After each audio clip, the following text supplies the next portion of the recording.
बड़ी खबर के साथ हम आपको बता दें कि धनबाद के फुटपाथ दुकानदार ने नगर निगम के खिलाफ 11 सूत्री मांगों को लेकर शनिवार को रणधीर वर्मा चौक पर विरोध प्रदर्शन किया, जबकि फुटपाथ दुकानदार रणधीर वर्मा स्टेडियम से लेकर रणधीर वर्मा चौक होते हुए नगर निगम कार्यालय में रैली के साथ विरोध प्रदर्शन किया।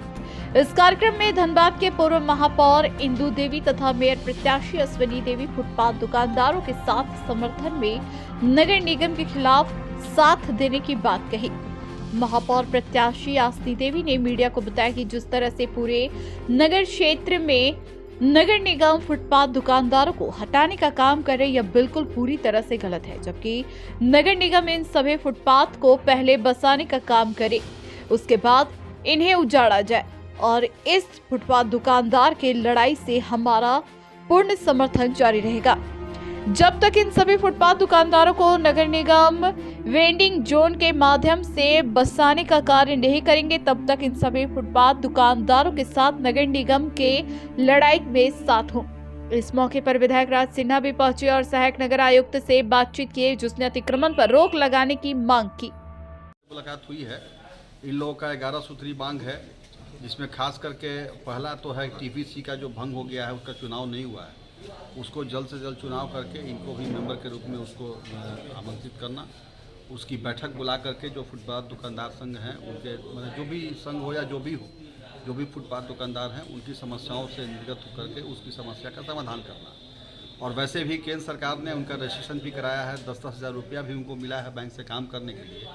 और आज ये छोटे छोटे 1000, 2000, 5000, 10,000 वाले लोग काम कर रहे हैं। जब होता है तब गया डंडा मार करके इनको हटा दिया, इनका ठेला उलट दिया, सामान ले लिया, सीज कर दिया, तो यह गलत है।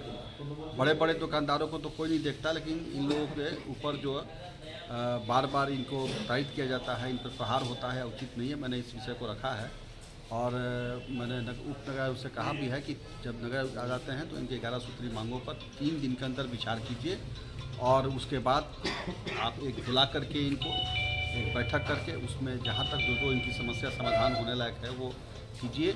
और जब तक इनकी व्यवस्था न हो जाए पूरी तरह से, जगह जगह दुकानदारों को मार करके तोड़ करके दुकान हटाने की आवश्यकता नहीं है। इसके अलावा एक और विषय यह है कि मैंने भी इनसे भी दुकानदार भाइयों से भी आग्रह किया है कि यातायात प्रभावित न हो, सड़क जाम न हो, यातायात सुगम रहे।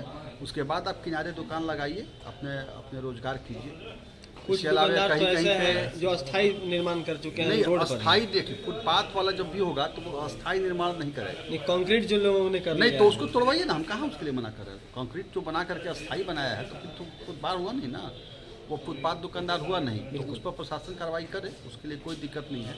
लेकिन साथ ही साथ यह भी हमने कहा है कि जैसे BCCL है, रेलवे है, उनके भी अगर वो भी कहीं आड़े आते हैं तो उनको भी इंस्ट्रक्शन देना चाहिए प्रशासन को कि भाई आप इस यहाँ की जनता के विकास के लिए आपकी भी जिम्मेवारी बनती है और आप उनको मदद कीजिए। आपके पास अगर ज़मीन है, वो जंगल झाड़ बना हुआ है, तो उसको फुटपाथ दुकानदारों के लिए अलॉट कीजिए। वहाँ नगर निगम अपना वेंडर जोन बनाएगा। अब 2-2 किलोमीटर दूर बोलिएगा दुकानदार को जा करके कि आप अपना धंधा कीजिए, तो वो संभव नहीं है। इसलिए व्यवहारिक दृष्टिकोण अपनाते हुए दुकानदारों को बसाने का काम करें, दुकानों को प्रताड़ित करने का काम करें। और जिस प्रकार से केंद्र की सरकार ने, मोदी जी की सरकार ने दुकानदारों, फुटपाथ दुकानदारों के लिए कल्याणकारी योजनाओं को लागू किया है, ये सरकार के, राज्य सरकार के इशारे पर उन दुकानों को कभी भी प्रताड़ित नहीं होने देंगे, यह हम विश्वास दिलाते हैं।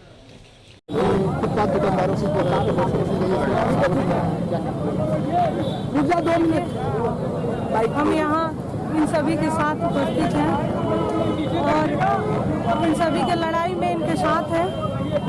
सरकार ने जो कानून बनाया है वो स्पष्ट रूप से यही कहा है कि पहले इनको बसाइए फिर इनको हटाइए, लेकिन ऐसा नहीं हो रहा है। इसमें नगर निगम की विफलता है। मैं इन लोगों से कहना चाहती हूँ कि जब तक इनकी समस्याओं का समाधान नहीं होगा, मैं इनकी लड़ाई में इनके साथ हूँ और आगे भी रहूँगी। बहुत बहुत धन्यवाद।